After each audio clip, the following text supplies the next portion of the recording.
Hey, you guys, and welcome to the Besties in the Books podcast. I'm Ashley.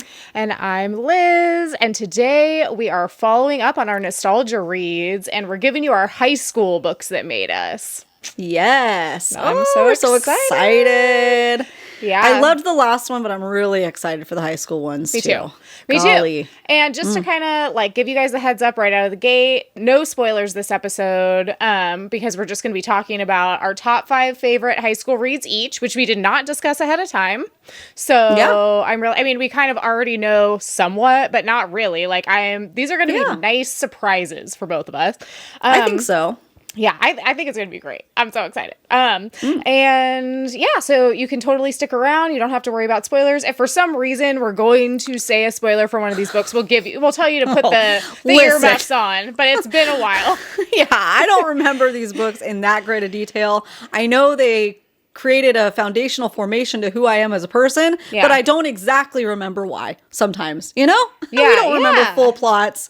We don't remember full endings. At least I don't. But I remember they made a dent in me, in my brain, somehow. Well, and that's one of the reasons why, if you guys have been following the nostalgia series, it's like, we'll go back and forth. We'll tell our top favorite reads, kind of give a brief explanation as to why, if we remember.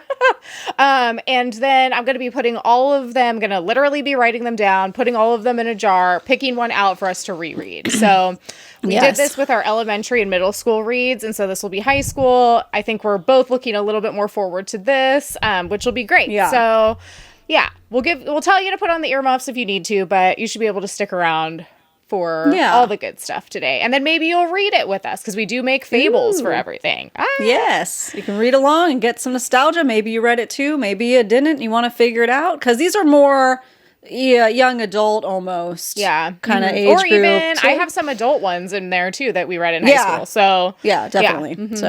Yeah. So very cool, very fun. While we have you guys, keep sticking around. Go ahead and follow us so that you get your weekly dose of Bestie Books podcast goodness every Tuesday. And you can also subscribe to us on YouTube at Besties in the Books podcast if you want to see some viewerness. See our faces. I don't know. See just the weirdness of us. And if we have any fun visual aids. And follow us on Instagram and TikTok too for some extended content, some interactive polls. Kind of be able to engage with you guys a little bit more. Get a more community vibes.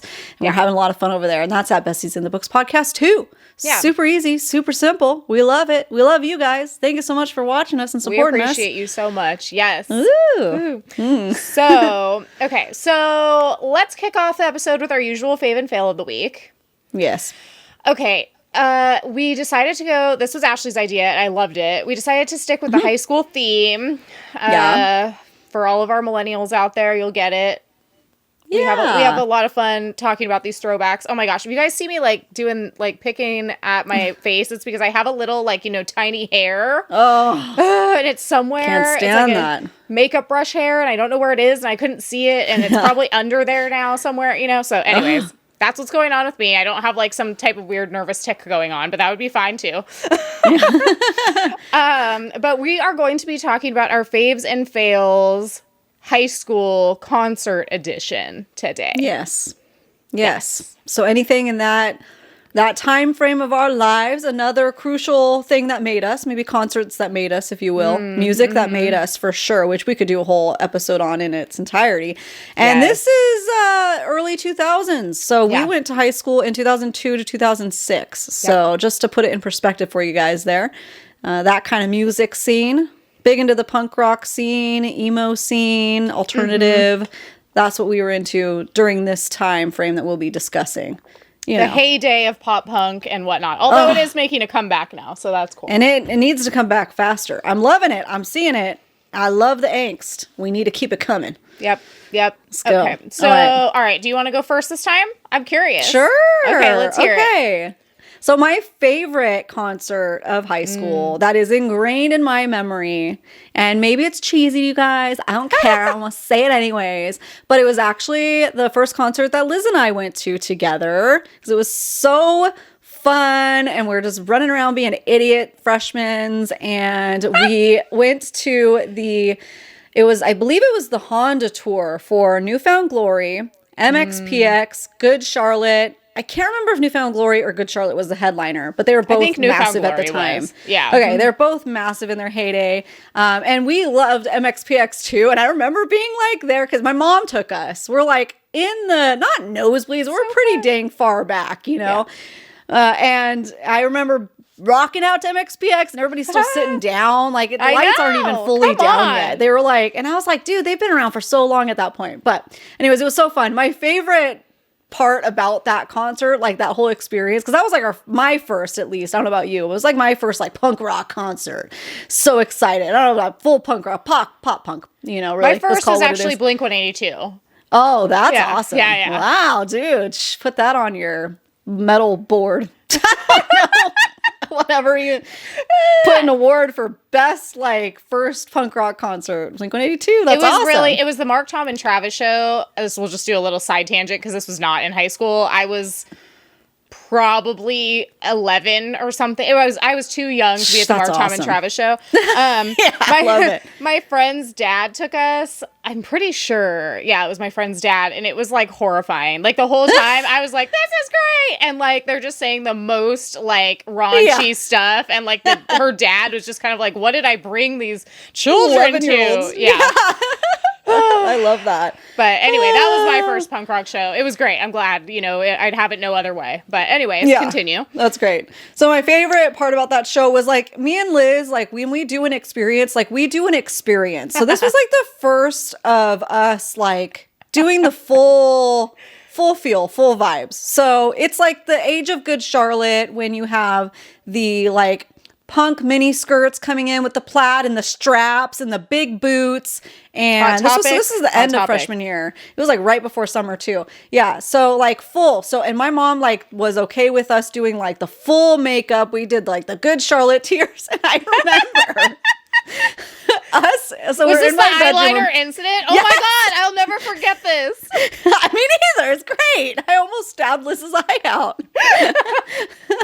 It's so funny, like what gets stuck in your memories, right? Like of the concert, like this is one of my favorite moments because we were just dying. It was like the whole thing. It just kicked us off for a great night. So we are getting ready in my room that I shared with my little sister, and it had those stupid slider mirror closets, and she's on one side and I'm on the other drawing our stupid like Good Charlotte tear eyeliners and heavily caked liner. And so Liz, she's since gotten LASIK, but she was wearing glasses at the time. I don't even think you were doing contacts yet. So you had to be like so close to the mirrors. Yeah, I was like all the way up on there.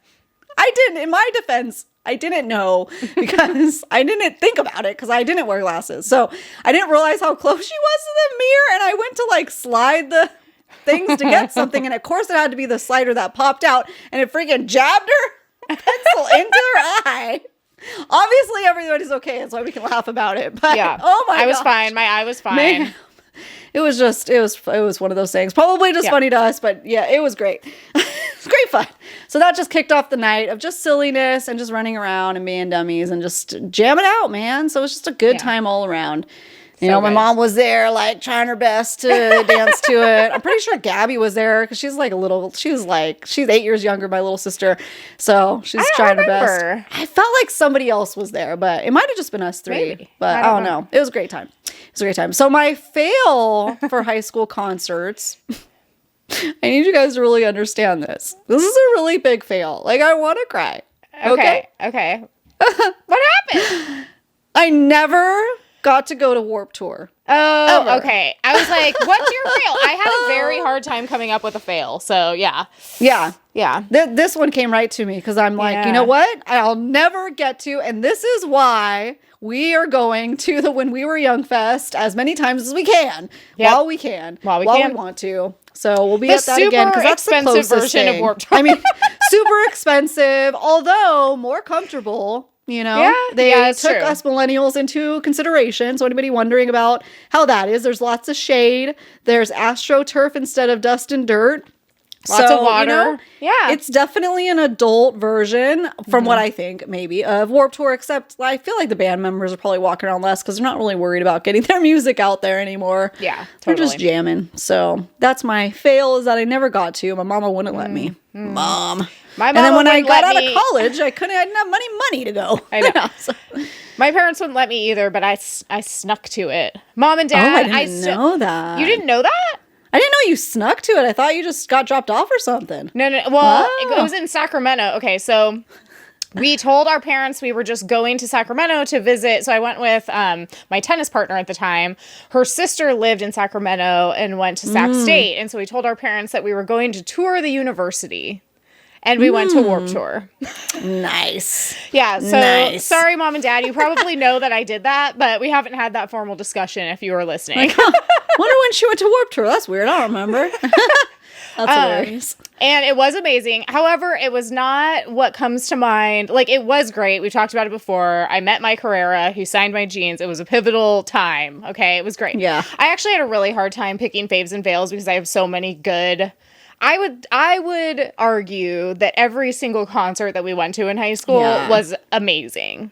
Like, I don't know that there was a bad concert that we went to in high school. Didn't, like, our family didn't have endless funds. We had to, like, be very selective of what we could go to and stuff that we were, like, super excited about. And like you said, it was the heyday of, like, pop punk rock. So, like, so good. Everything was going to be good. For sure. So the one that I chose because nothing like this has ever happened again to me since at a concert. I wish that my company that I was with would have been different. Yeah. I wish I would have been with you instead of with my ex-boyfriend, but it is what it is. Yeah. Okay. So what stands out in my mind is, so it was an AFI concert. Yeah, I know. Yeah, I knew you were gonna pick that one. It was I wanted to be there so it was bad. so epic. It was. You guys, you don't understand. I mean, and this is like the AFI, version, like Sing the Sorrow, but everything prior to that too. So like when AFI had that punk before rock they got vibe, a little bit weird. Yeah. Yeah. Like if you've listened to old AFI, it was very punk rock. So yeah. Me and my boyfriend at the time, we were going, and I want to say we had pretty good seats. We were at like whatever that arena is in Bakersfield, so it's already pretty small, as it is. And so we had pretty good seats, but basically, I don't remember the details at all. It was crazy. It was like they started playing some song that we all were feeling really a lot, and everyone basically just rushed the stage. So everyone jumped over all the barriers. The security guards were completely overwhelmed. And this was like before the days of like, you'd be fearful for your life. This was like, oh my gosh, this is the most punk rockiest of punk rock things to ever exist. Everyone's on the floor now and no one can do anything about it. And they couldn't. And so we spent the whole rest of the concert just like no rules. And it was so freaking cool. And it's just replicating that nowadays would never happen. Yeah. For good reason. For good reason. Yeah. But I definitely like that sticks out in my mind as just like something really, really awesome that happened to a concert that I'll never forget ever. Yeah. Yeah, for sure. As far as like my like I said, I had such a hard time coming up with like this is the closest I could come up with to a fail, okay? The closest. And it's not even a fail because it was also awesome, but like it could have been a fail. So one of my favorite bands to go see, and my parents just ate this up, because Christian punk rock was Reliant K in high school. Oh, yeah, yeah.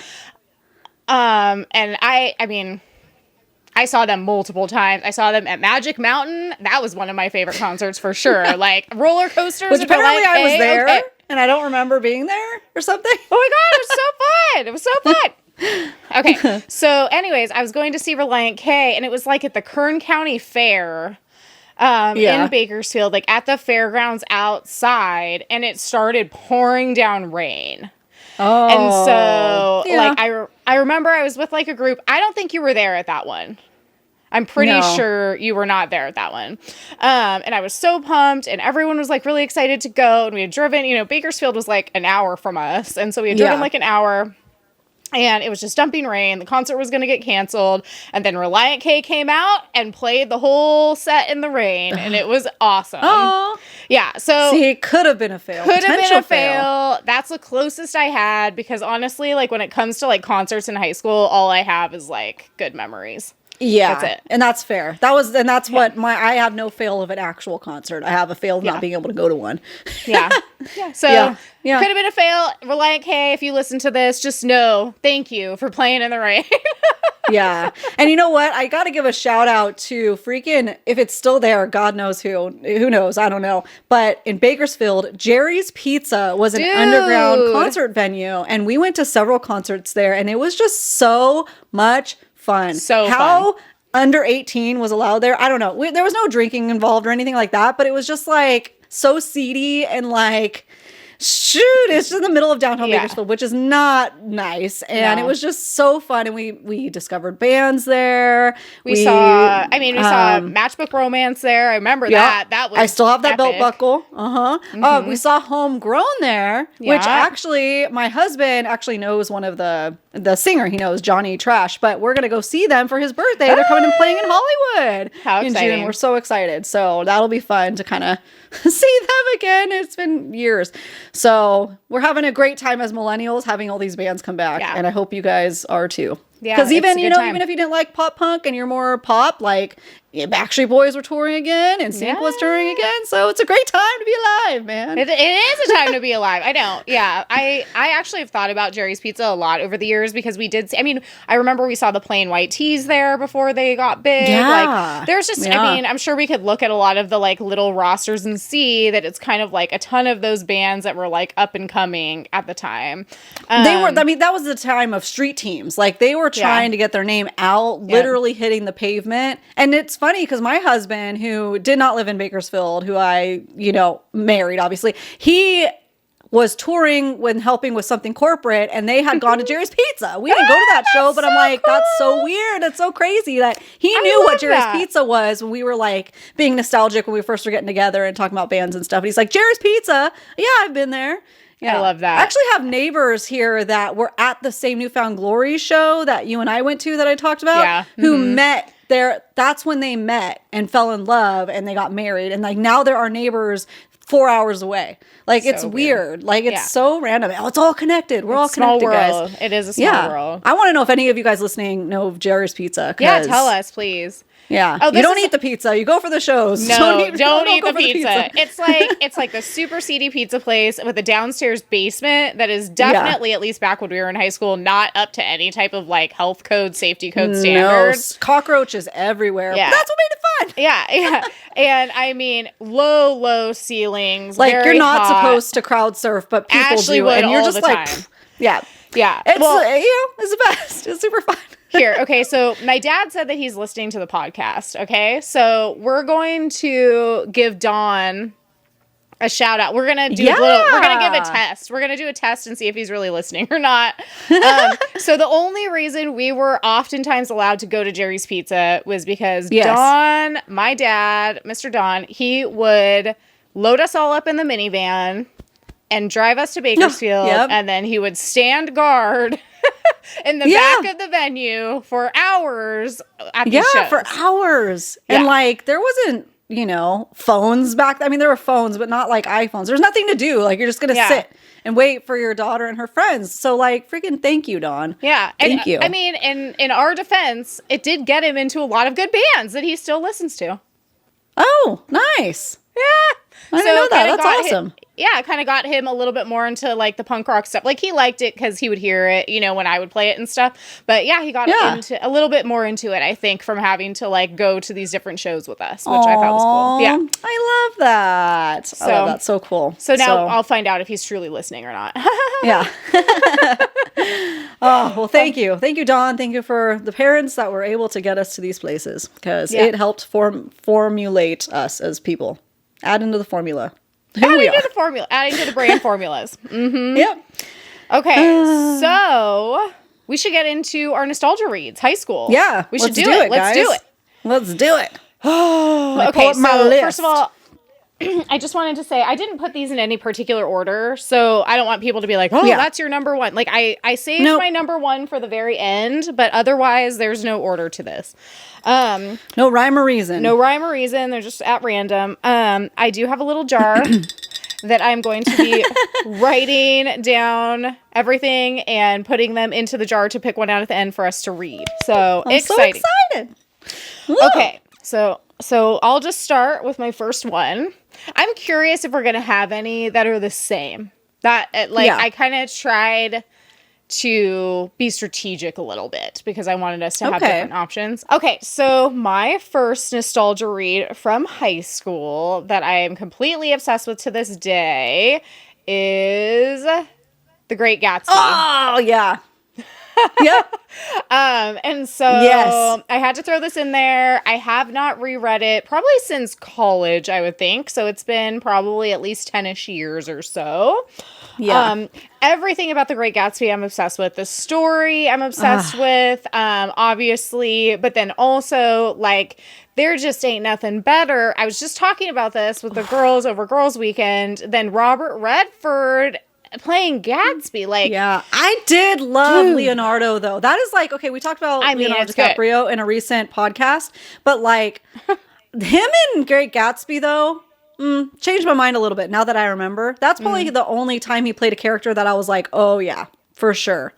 Smash or pass, smash. Oh, because there was because he was very mysterious, right? So yeah, there's a good vibe to that one. I mean, but in no alternate universe would I ever pick, like, Leo is great. Don't get me wrong. Like, that version of The Great Gatsby is also amazing. Like, the music, like, so everything's great.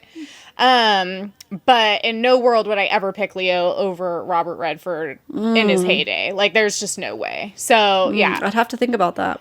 I mean, just look it up. Just look him up. I know. Well, I've seen it. I watched it. It was actually on like a couple months ago, and I watched like 30 minutes of it. It like randomly came on. Dude's got good hair. Let's watch a minute of that. Yeah, he does, man. He does. Perfect hair. Yeah. I'm pretty sure my husband's hair would look the exact same if he would ever just grow it out and do it. I'm like, enjoy these days when you have your hair. You know what I mean? I don't know. Anyways, whatever. Yeah. I digress. But yeah, everything about Great Gatsby. It also reminds me of obviously being in English class, like with you. So it's very nostalgic. So yeah, that is my first nostalgia read that I will be throwing into the jar. Okay. I'm writing it down. All right. So for mine, go ahead and write 2 of them. Oh. Go ahead and write Great Gatsby twice, because I was going to mention that a little bit later, but might as well just mention it now. All right. So Great Gatsby is also on my list. It is one of the only assigned reading books that I reread on my own later on, so after high school, because you digest it and you need to reread it again because it is so good. It's so well written. I mean, the opening line, Gatsby believed in the green light, the effervescent, like something, you finish the rest. But like, so like, I get the chills thinking about it. It's just so well done. It's a classic literature that has stood the test of time. And I think both movie adaptations were incredible. They did a really good job. Yeah. Oh, here we go. Gatsby believed in the green light, the orgastic future that year by year recedes before us. It eluded us then, but that's no matter. Tomorrow we will run faster, stretch out our arms farther, in one fine morning. So we beat on, boats against the current, borne back ceaselessly into the past. Like, it just hits. It hits. I literally have chills. Same. Same. You guys. Oh my gosh. It's so good. It's so good. Mm-hmm. So let's see if we reread it or not. Go ahead, put 2 in there. There's 2 in there. You can't hear them. They're probably not making much noise. I can hear them. Okay. All right. I got them. Okay. So my second pick, high school nostalgia read, Brave New World. Oh, wow. You know what? I have my copy. Oh my gosh, I got to show you this. It's not on my list. It's not on my list. Okay.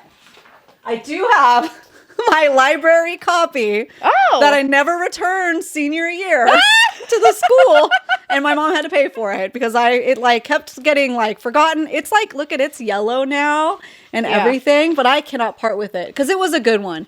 Yeah, it was really a good one. I love that. So that's from like Kern Valley High, KVHS like library. Yep. Oh my gosh, that's right. That's a relic right there. I love it. See, I don't know if any other stamps are in there. You know? Mm-hmm. Oh my gosh, teacher. Yep. I don't want to say her name.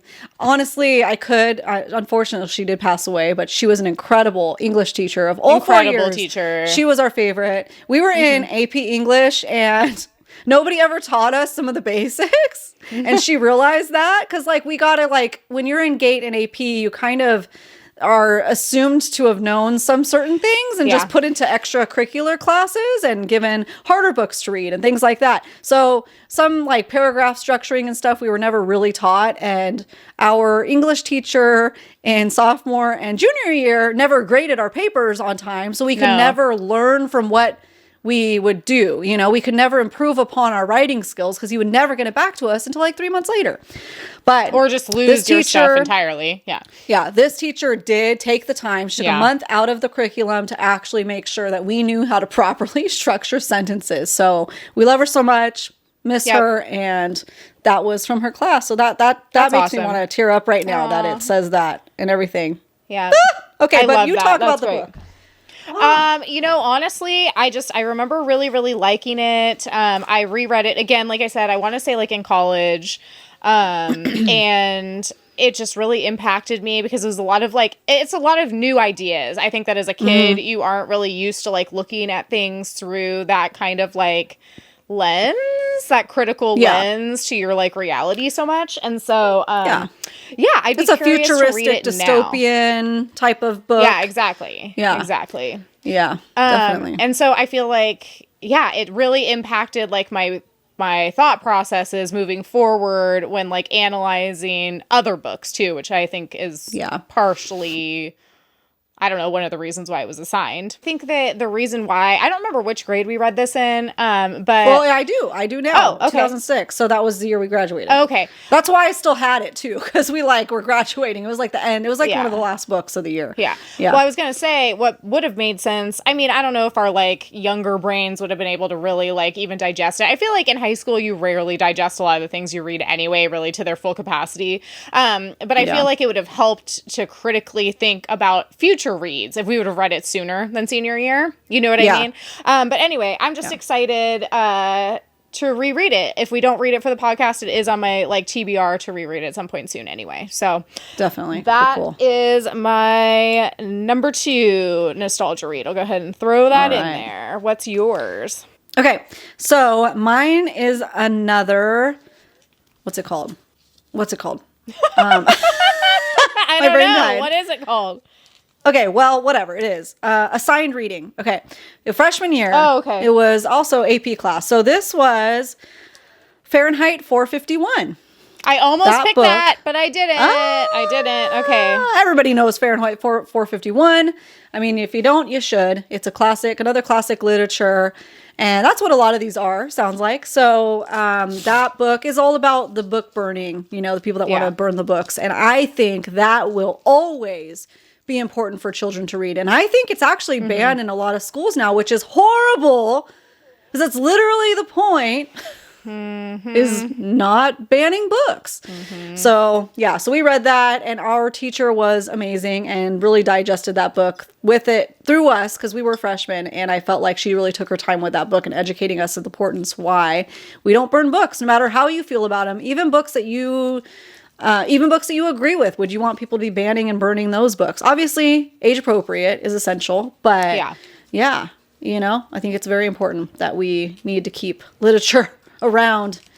Yeah, they remade that into like a movie with Michael B. Jordan recently. And I like tried to watch it. I did watch it. It was okay. It wasn't great. I mean, I remember that we did watch the old version like in that class. Do you remember that? And it was bad too. Yeah. You just is a book that needs to be a book. Yeah. You know? It's just a book that it's like, it's just a thought provoking. It's not meant to be like, I don't remember it being particularly well written or anything. I just remember being a freshman reading it, like being profound, like new ideas, new concepts, as opposed to what only you've been taught and seen up until through 8th grade eyes, you know?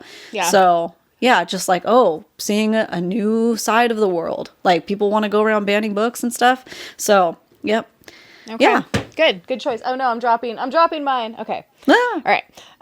So my next one is Their Eyes Were Watching God by Zora Neale Hurston. Oh, never heard of that one.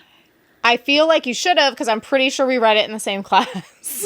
Probably copied your notes. Yeah, so don't remember it. I don't recognize it. So I haven't reread this since college as well. Oh, look, I have like a little note in there. What's that? Sometimes I love finding like stuff in like old books. You know what I mean? Yeah. Oh, hey, it's it looks like it's a list of kitchen like appliances. What a weird thing to write down. It says hand mixer, flour sifter, Pyrex set, pepper, olive oil, cutting board. What is this? It's not a shopping list. Knives. Things that you want when you move away to college? Waffle iron, electric can opener. Maybe. I mean, possibly. I don't know. Maybe, anyway, were you in home ec and like needing to write that down or something? Shoved it in there? It looks newer than that. That's so funny. That's so funny. But yeah, I just remember this being such a well-written book. So this is Zora Neale Hurston. I remember it really impacting me as far as like the writing style. And so for that reason, I threw it in the mix and want to reread it. So yeah. Cool. Mm-hmm. I'm excited to read it again, I guess. That's you know, funny. sometimes that's what's funny is like sometimes you're assigned books that you're just like, dude, especially in AP, it's like we're doing the work, we got it down. So sometimes the book's just like, God, one of our teachers was obsessed with Frankenstein, and it's like, listen, like, okay, it might have been a fine book, but we spent so much time on that book and having to like write so many things on it, and it's just like, listen, it's not on my list, okay? Because I didn't love it that much. I had to reread it for college, not like by choice, but like I had to for a class. It's quite good to that degree that like literally he had to hyperfixate on it like the whole like 2 years. Yeah. No, like no. It would always come back. It would always come back, like circle around. It's probably how we are with like any Sarah J. Maas books, but you know, yeah. Everybody has their things. Yep. It's like to him, it's like the opposite of his Shadow and Bone. Like he just loves it so much he can't stop talking about it. Yeah. Yeah. Okay, so what's next up for you? I'm pretty sure he wrote like his thesis on it for literature. No, did whatever. he? Okay, here's the thing. Man. If you're a teacher for high schoolers, be cool. Like, don't do this. He like literally brought, I remember this. Remember, he brought his actual master's thesis in and passed it around the class for us to look at it. Like this big old binder. Like, what are we doing? What are we doing? What are we doing with this? That guy was something else. He was something else. Yeah. So anyways, don't do that. Yeah. Or read the room at least. Read the room. I guess. Maybe talk about what you wrote your thesis on, but then let it go. You know what I mean? Like, don't talk about it every single day. Yeah, okay. Okay. We get it. All right. We get it. But we don't really, because we're in high school, so we have absolutely no idea how much work it takes to get to get your master's degree. So, like, don't even show it to us. I don't know. Yeah, it's not gonna land the way you want it to, I guess. It's not. You know? It's really not. Yeah, falling on empty ears and eyes. So, okay. All right, I'm going to go off assigned books because this was a very formative book that you introduced me to. So you probably guess which one it is. And it was hard to pick which one, but I wanted to pick the one that stuck out the most. Okay. From Chuck Palahniuk and Invisible Monsters. Aha! That was my first read of him. So here we go. Yep. Invisible groundbreaking, Monsters. Like new concepts. Definitely dark, definitely, dude. So a good, different multi-point of views is just great. This is a good one. Here we go. That's going to be in there twice then, because that was going to be my, So here's the thing. Technically, Lullaby is my favorite Chuck Palahniuk book. It was what made me go vegetarian when I was in high school. However, I've reread it somewhat recently, and so I was like, okay, I've read that book so many times, including a recent reread, that I was kind of like, okay, like, that's fine. I haven't read Invisible Monsters in a long time, so that's why I put that one in there. So that's exciting. That's in there twice. Yeah. It was hard to pick. For me, it was going to be... It was that or Survivor or Choke. But I'm like, you know what? Invisible Monsters was the one that I remember us like gabbing about and like talking all about it. Because I feel like the other thing about Invisible Monsters that a lot of people, I don't know if people know this now or whatever, but... You know, at the same time, you had Panic at the Disco, who's becoming super, super popular. Yeah. And they reference that book quite a lot in their music. Yeah. Their first album has several titles as lines from the book. The book Invisible It's crazy. Monsters. Yeah, so that's the Nobody thing. talks about that. No. That's like huge. We were obsessed because of that reason, because we already obviously loved Panic at the Disco, so it was like a double whammy, you know? Yeah. So if you like Panic at the Disco, you guys, read this book whether it gets picked in the bowl or not. Read Invisible Monsters because you're going to be freaking out. I just saw it pop up on Bookstagram, actually. I saw it on someone's TBR, and I immediately commented. I was like, make sure to read this ASAP. It's also a quick read. Like Chuck Palahniuk books, if you guys haven't read any of them, I mean, you know, you could just blow through that in a day easily. And they're very, very like... something's always happening. They're fast paced. Like it's not going to be boring. They're twisty and turny. Yeah, exciting. And they're twisted. They are twisted. Twisted, yeah. And and Invisible Monsters, I don't have my copy because that is one of the reasons why I don't lend out copies. I lent it to somebody and they spilled coffee all over it and we're like, oh well. And I'm like, yeah. And I haven't yet replaced it and I need to. I need to get around to it. So I have a new list of TBR stuff to buy. Okay. All right. Your turn. So my final one was going to be Invisible Monsters because that's the one I was most excited to reread. Wait. Final one. Are we already at our final one? Yeah, we're on I have two more on my list. Well, because I already wrote down Great Gatsby for you. Oh, yeah. And then you had Invisible Monsters also. Yeah. Mm-hmm. Okay. So I have one left. Do you have two left? I have two left somehow, but... You did 5, right? Yeah, I wrote down 5. Okay, yeah, that's fine. Okay, so my final one is Lord of the Flies. Oh, wow, I'm so surprised. Because I hated that book. Another one that he was obsessed with, too. Yeah. I loved this book, but our teacher, like, this is how I know I loved it. Well, that's the problem, is he kind of ruined it sometimes. He tried so hard to ruin it and still didn't ruin it for me. And for that reason, that's good. I'm like, it's going in there because it really impacted me. And I'd love to reread it. That's one I have not reread since high school. Yeah.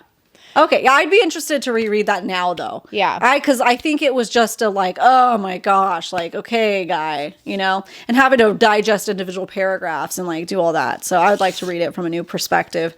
Yeah. So that's exciting. Mm-hmm. And somehow he didn't, I'm pretty sure he was Great Gatsby and somehow he didn't ruin that. Unless that was with our senior year teacher. It might have been. I don't remember. I don't know. Let's give a shout out to this one. I don't even know that it needs to go in the pot. But because we've read it so many times. We have 1 million copies, but I think it's formative in our friendship. And it's Alice in Wonderland. Yeah, I didn't put that one in there because I knew Lewis you were going to put it in there. Yeah. Yeah. Because you would think that would be a children's book. I mean, it's really not. And it's more like poemy in a way. And we didn't fully read that book in high school, like assigned. I did on the side. Yeah. I read through the Looking Glass and everything as well. But we did in drama class, we had to pick passages to act out. Oh my God. We did the Bandersnatch. It was so fun. So it was great. And that was like, since that's the time of like pop punk and like, you know, being a little edgy, Tim Burton-y. It was before the Tim Burton like version remake. Came out, but Alice in Wonderland was huge at that time too. Yeah. So that was like a big thing for us, Cheshire Cat and everything like that. So, am I putting that in there or what? Your choice. All right, let's put it in. Let's put them all in. Right. Do you still have your Cheshire Cat stuffy that we got at Disneyland? Yeah, I do. Okay, I don't know where mine went. Oh, I know. I lost it somewhere during one of the moves, I think. Because, we had matching ones from like back in the day. Disneyland. So fun. We have a picture in front of the Cheshire Cat. No, it's either the Cheshire Cat or the I think it's White the Rabbit. I think it's the White Rabbit. Yeah, wearing our giant puffy Abercrombie sweaters, those the faux fur lined. It's great. Yeah, classic. My 5th one I want to mention, and I was texting Liz about this one because it's really hard to place the time frame of this book, but it's a book that really stuck out to me. It should have probably been a part of middle school, junior high, but I also know I reread it in high school, and it could have been high school. But then you said you didn't read it, so that doesn't make sense. But whatever. A lot of people do read it in high school. So that's The Giver, and I was obsessed with that book. Like I said, I've reread it 2, maybe 3 times. I loved that book. For me, that book got me into dystopian societies and alternate ways of living, kind of thinking of like what the world could look like if things were this way instead of that way. So that was a big one for me. And I wanted to also talk about this because I just thought it was interesting. I was telling Liz that like that's on a list of a lot of banned books now. And it's a shame. It's a pity because yes, there are some dark tones in The Giver for sure. And I was reading this like parent blog. I don't know what it was on. It's just something random that came up because I was just trying to figure out what age do you get assigned to that. And it said it is a reading level of 6th grade. However, the contents are not recommended until 8th to 10th grade because there are a lot of dark elements. There's death involved. There's infantile, like, you know, bad situation. There's, what is the word? Like eugenics. There we go. Like eugenics. Yeah, so a little bit of eugenics elements going on. It's kind of like you have to read into it. So it's probably not always picked up. And that's the thing is I don't think all of these tropes are always picked up by the reader at that age, you know? And it's it's something that we have to deal with in society. And I feel like that's why books are so great because you can look at it from an outside lens and still be okay, you know? Yeah. I don't know. So I think it's an important book, you know, at least to have something like that, a dystopian kind of way of seeing like things I feel like can be. The thing with banned books is it's always, and we should just do an episode on this, but it's like, I feel like what's interesting is that it's like, you know, a lot of these kind of dystopian themes are really prevalent in really popular books that are out and really glorified all the time. Do you know what I mean? Yeah, so, it's really weird. The picking and choosing is really bizarre. Yeah, it's like Divergent, Hunger Games, like stuff like that. It's like, not that it's the same as The Giver, but like a lot of like similar kinds of themes. And so totally. I only read The Giver once. I read it in college, and I don't really remember it that well, but yeah, so it's one that I definitely would be interested to reread for sure. But yeah, I think it's just interesting how picky and choosy we are. Yeah. But like, and it's just funny because it's like, oh, that parent happened to read that one because like I mentioned in Island and the Blue Dolphins, there's an R scene in there. And I read that in 5th or 6th grade. It's not graphic by any means, but neither is The Giver. Yeah. You know, so it's kind of a gentle way of introducing the world to different age groups and you know not having to see it on TV, you know, like it's totally. So I just it's a nice way I feel like to introduce, not a nice way, but it's a dark book, it is, but it's just so well done. And like I said, it helped me fall in love with dystopian and made me think outside the box, you know. Well, and I feel like, I mean, if we're talking about dark books, Their Eyes Were Watching God, dark themes. Lord of the Flies, obviously dark themes. Brave New World, The Great Gatsby, all dark themes. Steinbeck has a ton of darkness in his books. I mean, the end books that traumatized me, and part of that was Of Mice and Men, that short book. Like, Lenny, come on. Like, those were dark books. Those were all high school. This is talking more like, you know, 6th to 9th grade or 10th grade, but still, like I said, Island of the Blue Dolphin, I remember reading in 5th or 6th grade, and there was a lot of darkness in within that too. So not everything's rainbow and sunshine. It's true. You know? Unfortunately, that's not the way the world is. So we kind of need these books kind of help us, just like it's helped us kind of get out of our funk and, you know, and why we're here today filming this podcast is they've kind of helped us through the darkness of the world because you can either escape into another world. Sometimes you realize, hell, it's not that bad. Like, I'm not freaking in the middle of a war and I have to figure out how to use my firepower, although that would be fun to figure out. But, you know, you're not getting bludgeoned and everything. So, yeah. Yeah. Puts it in perspective. Watch some Game of Thrones and then tell me you got it. You got a rough time of it. You know what I mean? Yeah. You don't. Yeah. Just kidding. Okay. And not in a toxic positivity way, because yes, we all go through hard times and your plight is difficult, but it's a form it can be a form of learning, a form of escapism, a point of like opening your world to different perspectives, learning, empathy. I feel empathy. You know that men statistically, like it has always been a difficult time for publishers to get men to read. And like, I think that's a huge part of like not knowing empathy a lot of times is because they don't ever force themselves to think about being in other people's shoes where books do. You get to see all different perspectives, all different plights. Well, and they're finding now, and I don't know the exact statistic on this. Like I said, maybe we should talk about this in a future episode too, because it's really interesting that, like, you know, you'd think like, okay, maybe we're going to learn how to be more empathetic beings by reading, you know, books about that, right? Like nonfiction books about that.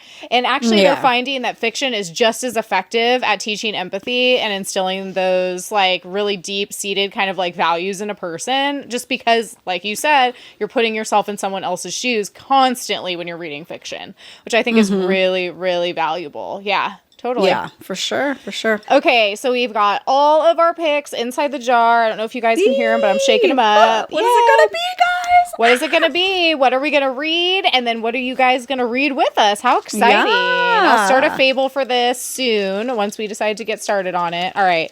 Swishing it around, swishing it around. Oh, I'm so excited. Okay. All right. Drum roll. Drum roll. We are going to be reading The Great Gatsby. Oh, look at that, guys. Yee! Oh, How exciting. I'm so excited. How exciting. All of them are good picks, honestly.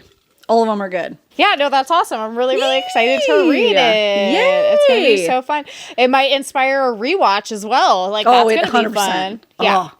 So if any of you guys want to read The Great Gatsby with us, we will be posting our updates on that on Instagram, over at Besties in the Books podcast, and then on our personal Instagrams as well. And I will start a fable group so that we could read it together. Yeah. How cool. Also, I have very, very, very, very highly considered getting just that last line of the book tattooed on me at some point. So that might have to be like our next bestie tattoo. Oh my gosh. That would be a good one. It's so good. It's so good. Good. So good. So or is it? Exciting. Or is it? We were reading in our 30s like, well, this is crap.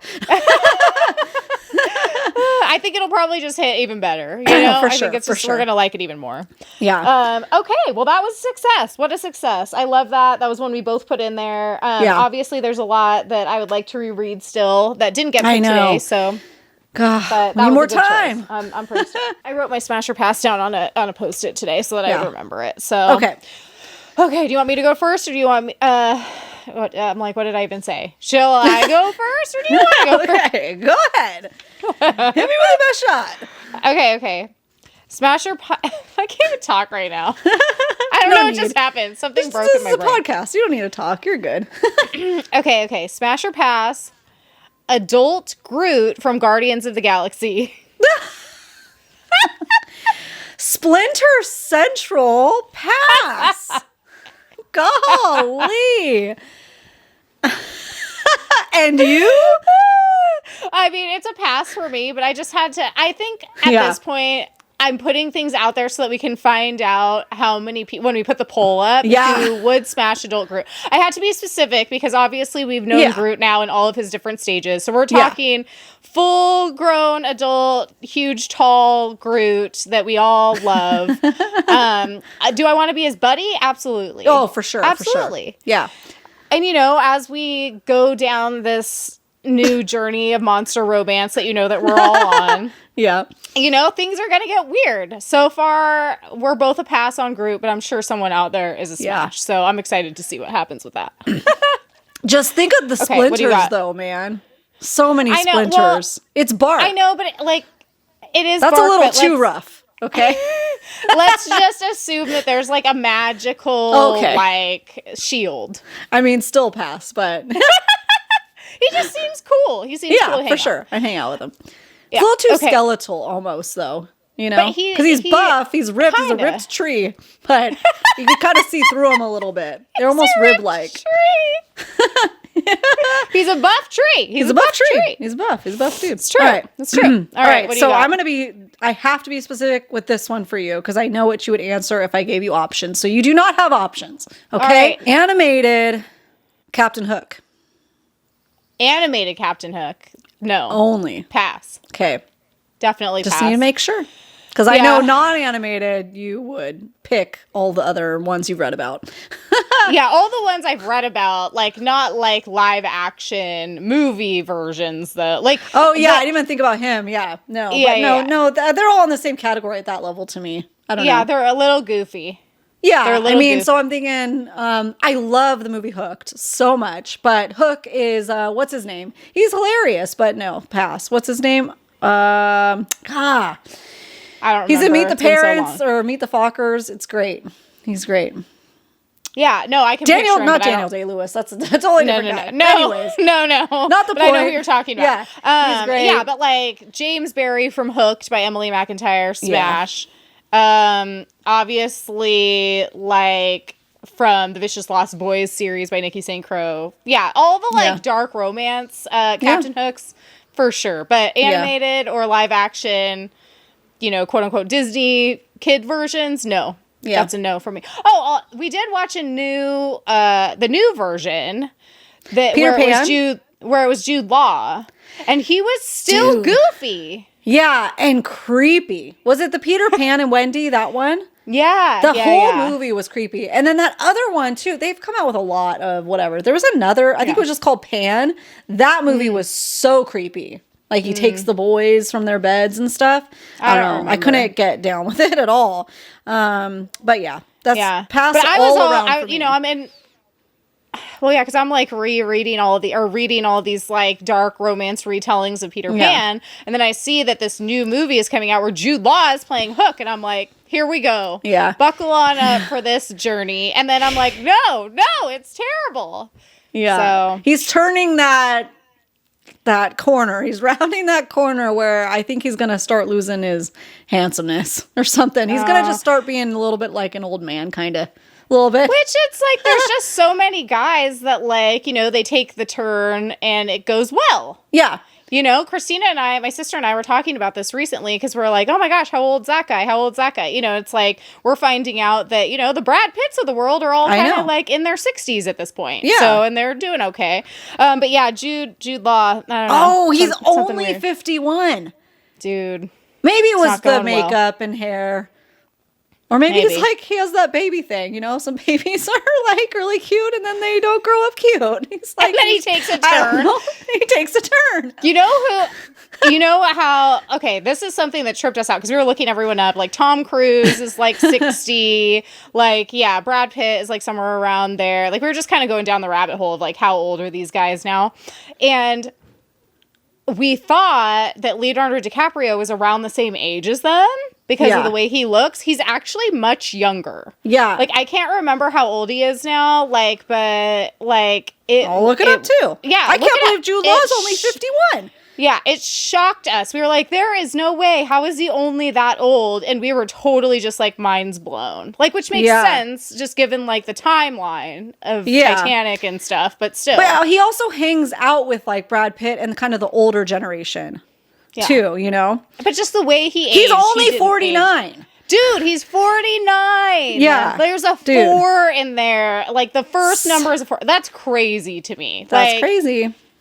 It's crazy. So anyways, whatever. Maybe Jude Law and Leonardo DiCaprio, they're in that little grouping of things aren't going well. And you know what? There could be people listening. I don't think there are people, but there could be people listening like, oh my gosh, don't be so super fit. They give women such a hard time starting at the age of 30. So give me a break. Give me a break. We want to criticize men of Hollywood.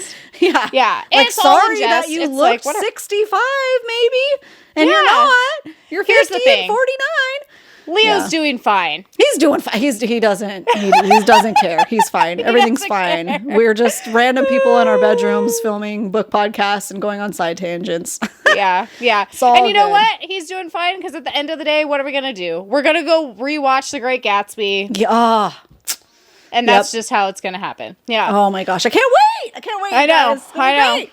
What a good time. All right. Well, I think that about wraps it up for today's high school nostalgia episode. That was so fun. I loved Books it. that made us who we are today. Thank you guys so much for watching. Before you go, make sure to follow, like, subscribe anywhere you like to listen to your favorite podcast, and follow us on Instagram and TikTok at Besties in the Books Podcast, where you too can vote on the polls every weekend for Smash or Pass Unhinged edition. All right, guys. Thanks again, and we will see you next Tuesday. Bye.